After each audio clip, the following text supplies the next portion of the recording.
Question. Bimbo or no bimbo? Oh. What? Well, here, my friends. Claudia Jordan disputes Meghan Markle's deal or no deal bimbo claims, saying that it never happened. Claudia Jordan is from Real Housewives of Atlanta. And this is a really funny thing that you have to turn to one of the Real Housewives to get a lesson in gratitude and the understanding of what it means to actually be grateful for what you've accomplished and what the industry that you're in has given you. So it says, Claudia Johnson has responded to Meghan Markle's claims that she was treated like a bimbo and objectified during her time on Deal or No Deal. I went out of my way to post more about this last night on my Instagram story. What? Exactly, because it was, I was just fascinated by, I've never met a woman with so much, she's got money. She's beautiful. She literally married royalty. She acted in a number one cable series, and yet she just won't stop complaining. Her whole show is literally designed to give her stuff to complain about. It's titled Archetypes because she feels she has been unfairly reduced to many archetypes in life. But let's as see a woman, what as a woman, an independent woman who does need man. For clarity, yes, getting it. So this is what she says. She says, now Meghan, says Jordan, 49. She started the rant on her Instagram story. For clarity, yes, getting a modeling gig on a game show isn't necessarily about your intellect, but every show, the executive producers picked 5 models with the most outgoing and fun personalities to place mics on who they knew would engage with the contestants. Jordan, who appeared on the show alongside Markle for some time, directly denied Markle's claim that the show treated the women like bimbos, a word that Markle dissects with Paris Hilton in the podcast episode released on Tuesday. Deal or No Deal never treated us like bimbos. We got so many opportunities because of that show. This kind of opportunity, that is what you make it. If you just show up and don't engage, then you'll check and not get much out of it. But if you show up and seize your moments, then there's no limits to what you can do with your opportunity. There's a fundamental difference in worldviews here that I find absolutely fascinating. Being one of the Real Housewives, I mean, she's no slouch. She succeeded plenty. She was also on a bunch of like The Apprentice, or not Apprentice. What was the other big one? Shark Tank or something like that. She was on a bunch of other stuff, right? So she's successful. The Real Housewives are a cult phenomenon here in America. Yeah.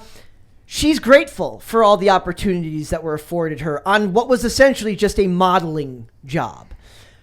That is a different way of looking at the world than somebody who takes every opportunity and looks at, why didn't I get more? With Meghan Markle, I don't understand what she expected out of a gig where she's hired to wear a dress and heels and open a briefcase. So the name of the job is literally Briefcase Girl. How are you going to highlight your personality, your intellect, and your opinions in that role?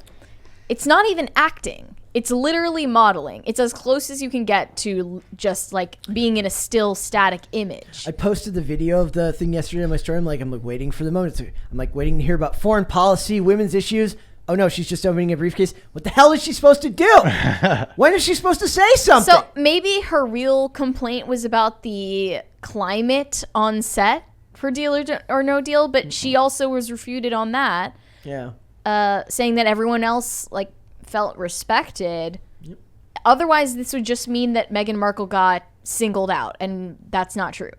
I actually enjoyed my experience working on Deal or No Deal, Jordan said. It was a step on the ladder I've been ascending on for 25 years that paid all of my bills, put me in front of 13 million plus people every night, and led to getting on Celebrity Apprentice All-Stars, breast cancer awareness Celebrity Apprentice All-Stars in the breast cancer awareness campaign, guest hosting Extra, getting into People Magazine's 100 Most Beautiful People issue, and so much more. That's gratitude. That's looking at an opportunity you had earlier in life and being grateful for what you were given.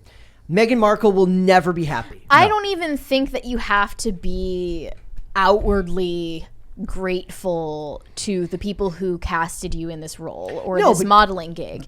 You just need to not be a vindictive C word about it afterwards. I was hoping you would say it, but I knew it was coming. This is interesting because it's they always do this under the guise of trying to make the world a better place. They always want to make the world a better place. But the person who's showing gratitude for an opportunity and growing beyond it is actually making the world a better place by like not looking at if something bad does happen to you, you do the right thing. But if everything that happens to you is a bad thing, then maybe the problem. Look inward. Yeah, look inward. But Meghan that will never Markle, happen. you are the common denominator in all of the Yes. situations that you feel you have been reduced to an unfair stereotype, or you haven't been. Also, don't I hate the women should look for more. They shouldn't just want this, Prince Charming when she literally married a prince. Right. Literally She married literally the prince. got the fairy tale she wanted, and then Yeah. she was like, this isn't good enough. I want to be You're- a Kim Kardashian-esque TV personality. Yeah. But that would Or- require you to actually have some PR genius. And I have had people in my life in the past that are constantly embroiled in some sort of turmoil, some tumult, some sort of thing, and the world is so unfair to them. And that is all I see when I see her name. It's like, it's everything is bad. Everything is awful to me. Nothing is ever good. Nothing good ever happens to me. It's like 5 seconds of self-awareness would do a lot of good. It's not really everything that happens to me is bad and nothing good happens to me. It's everything bad that happens to me is someone else's fault, and everything good that happens to me is something I earned and accomplished and deserve. overcame. And to me, it's like I actually have I used to. It's still listed there, on my social media. It says eternally grateful, because I do believe that the concept of gratitude is something. There's a statement that is gratitude is a superpower. It's something that when you've overcome a lot of stuff, whatever that is in your life, being grateful for what you have, not necessarily what you've overcome, but being grateful for what you've had, but not for what you don't have, is something that I think normal people understand, because it's a way of balancing your life when things aren't perfect. But maybe when you do live a life so sheltered and perfect that even the slightest inconvenience feels like an assault on who you are, and when you're that narcissistic and you think that everything should be that way. She says the situation where she said producers yelled at her, Markle, suck it in. Yes, it's too bad to be real, but how are you sick in the mind enough to make something like that up out of thin air? She says, I would end up leaving with this pit in my stomach, knowing I was so much more than what I was being objectified on stage. She continued, I didn't feel like feeling forced to be all looks and little substance, and that's how it felt for me at the time, being reduced to this specific archetype. A grateful person then would say, thank you for the opportunity. I'm going to move on. This isn't what I'm looking for. It doesn't. It's not giving me what I want in life. Yeah. I'm going to go find something else. In a way, she used it as a ladder to step up, the same way that this Real Housewife was telling her to do. But she did it with the wrong attitude. They're going for different markets, right? Yeah. Okay. This is right after the complaint, by the way, I assume, there weren't enough women of different melanin levels on the show doing this specific job. So that had to be, right? That had to be the complaint that came the day before this. It's the same hypergamous mindset. Yeah. But it's not acknowledging your own greed, really. Then I want to know, then I actually do have a legitimate question. Who is the Meghan Markle target audience? There is a huge amount of people watching the royals who are really into that culture. They're really into the cult of celebrity around the royals, and it seems like an even split in that group who likes Meghan Markle and who dislikes Meghan Markle. Yeah. Or Meghan and Harry as a duo, really.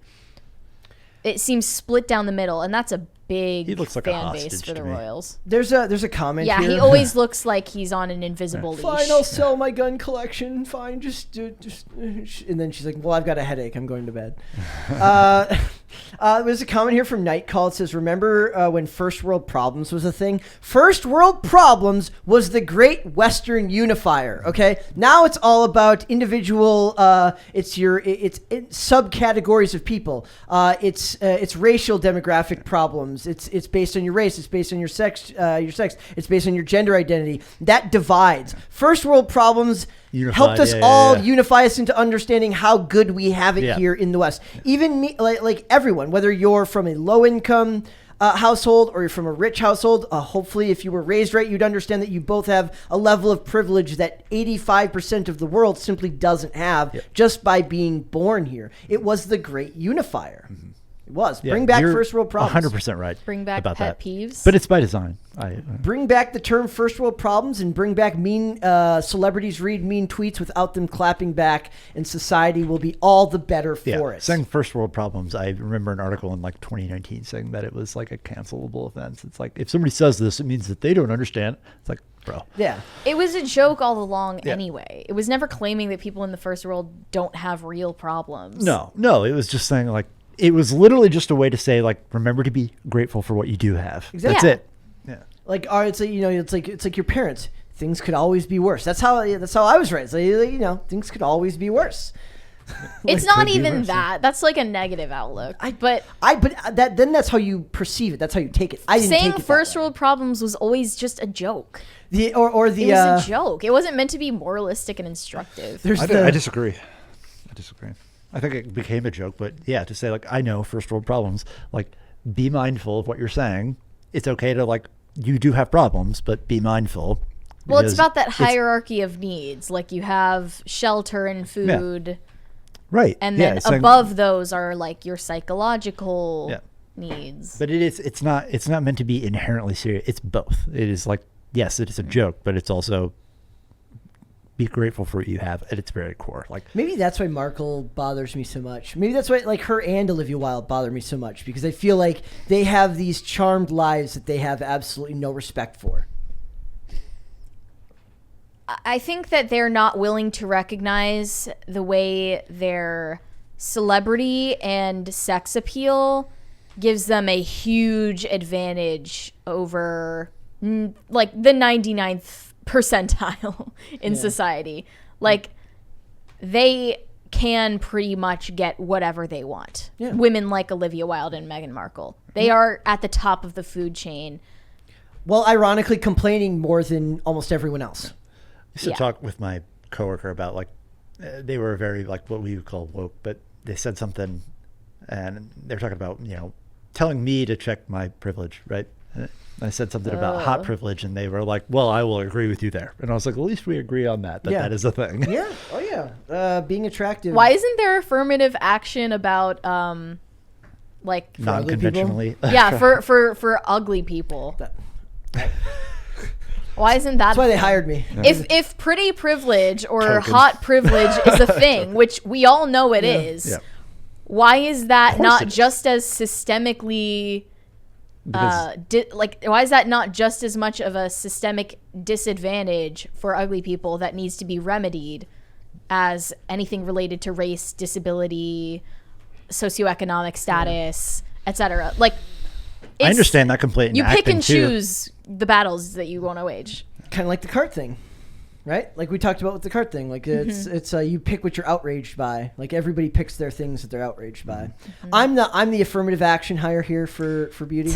So they're like, we need an ugly one. By the way, chat, only Brett's allowed to say that stuff. It's self-deprecating humor. It's good for you. It's good for you.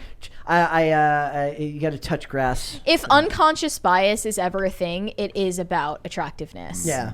That's absolutely true. Thanks for watching this clip, guys. If you want to see full episodes or follow us on social media, links are in the description below. Bye. Bye.